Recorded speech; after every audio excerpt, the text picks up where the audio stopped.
Hello friends, आज अपन जिस बीमारी के बारे में बात कर रहे हैं वो नॉर्मली अपन को फील्ड में बहुत ज़्यादा देखने को मिलती है। और अगर इस बीमारी का समय पे इलाज ना हो तो पशु की जान भी जा सकती है। यानी कि अपन बात कर रहे हैं मिल्क फीवर की, यानी कि हाइपोकैल्सीमिया की।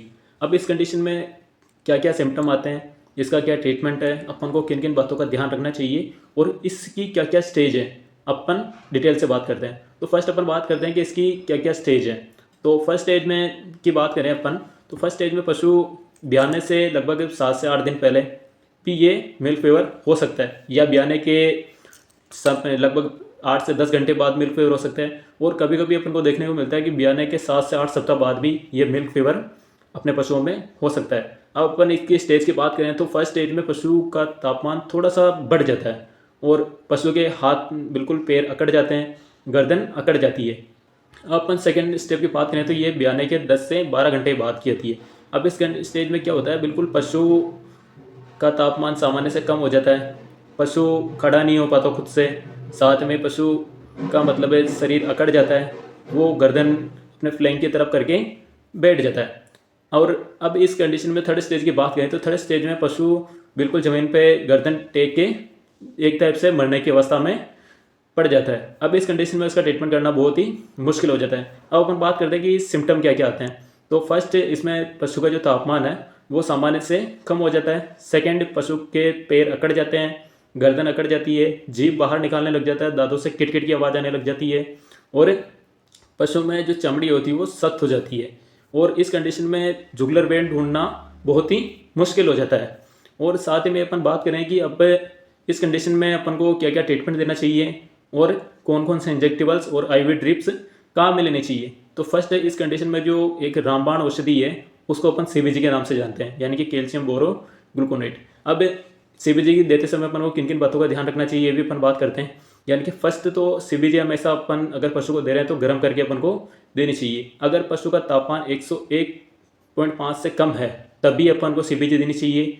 और साथ ही में ही सीबीजी बिल्कुल ड्रॉप बाई ड्रॉप अपन को देनी चाहिए। सीबीजी को जब अपन उसका क्लिप खोलते हैं तो ये सुनिश्चित करना चाहिए कि उसमें कोई पार्टिकल्स तो नहीं है या उसकी एक्सपायरी डेट वगैरह कितनी है।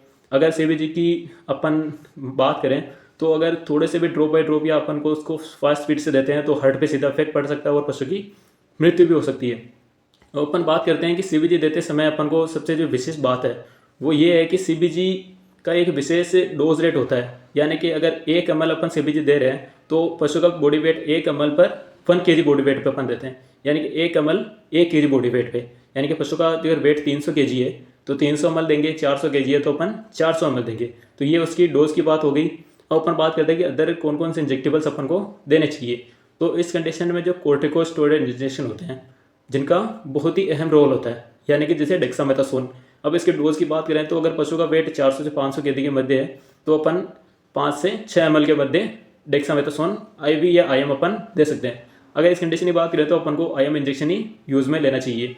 अगर टोनोफोसवन और सेकेंड इंजेक्शन है टोनोफोसवन इंजेक्शन, इसकी भी डोज की बात करें तो 10 से 11 ml अपन इस कंडीशन में अपन पशुओं को देते हैं। और थर्ड इंजेक्शन है वो मेथिलकोबालमिन इंजेक्शन है जिसको अपन विकोवेट इंजेक्शन के नाम से जाते हैं।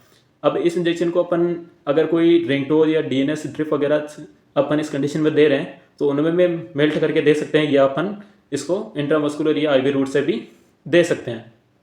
अब अपन बात करते हैं कि इस कंडीशन में अपन को मतलब पशु को इस कंडीशन में आने से बचाने के लिए अपन को किन किन बातों का ध्यान रखना चाहिए। तो फर्स्ट, तो अगर पशु ब्याना वाला है यानी कि अंतिम ट्राइमेस्टर में पशु का जो आहार है वो सामान्य से अपन को बढ़ा देना चाहिए, जिसमें कैल्शियम, फॉस्फोरस, विटामिन, मिनरल्स इनकी मात्रा अच्छी हो, यानी कि प्रचुर मात्रा में ये सब अवेलेबल हो जिस आहार में, वो कर देना चाहिए। यानी कि जितना बॉडी वेट है, जैसे अपन उत्पादन राशन दे रहे हैं, उत्पादन राशन से थोड़ा सा उसको ज़्यादा राशन अपन को देना चाहिए। सेकंड, अपन बात करें कि अपने पशुओं का जो तो पशु का ब्याने के लगभग जैसे पशु का ब्याह गई है, जैसे बच्चे का जन्म हो गया है तो एक बार में सारा दूध ना निकालें, क्योंकि इस कंडीशन में क्या होता है जैसे अपन सारा दूध निकाल देते हैं तो पशु का जो नेक्स्ट मिल्किंग में वापस से बच्चा जब दूध बनता है तो उस कंडीशन में पशु का सारा जो कैल्शियम है, पशु का जो जितनी बॉडी में कैल्शियम है उसमें पशु दूध में काम आ जाता है, जिससे कि पशु के शरीर में कैल्शियम की कमी आ जाती है। और ये एक अहम मुद्दा है जिसकी वजह से पशुओं में अपन को ये अपने मिल्क फीवर की समस्या देखने को मिलती है।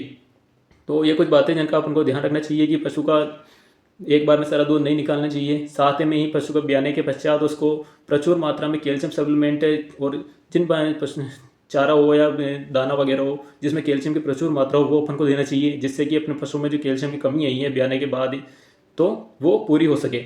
और ट्रीटमेंट के पश्चात अपने मार्केट में बहुत सारी कैल्शियम जेल अवेलेबल होती है, तो उनका भी अपन को पशु को यूज़ में लेना चाहिए, जिससे कि पशु में जो कैल्शियम की डिफिशियंसी है वो पूरी हो सके। तो ये कुछ बातें हैं जो अपन को ध्यान में रखनी चाहिए। अगर वीडियो अच्छा लगा हो तो इसको ज़रूर शेयर कीजिएगा और साथ ही में ही बेल आइकन को ज़रूर हिट कीजिएगा और अपने वीडियो को लाइक कीजिएगा। जय सिया राम।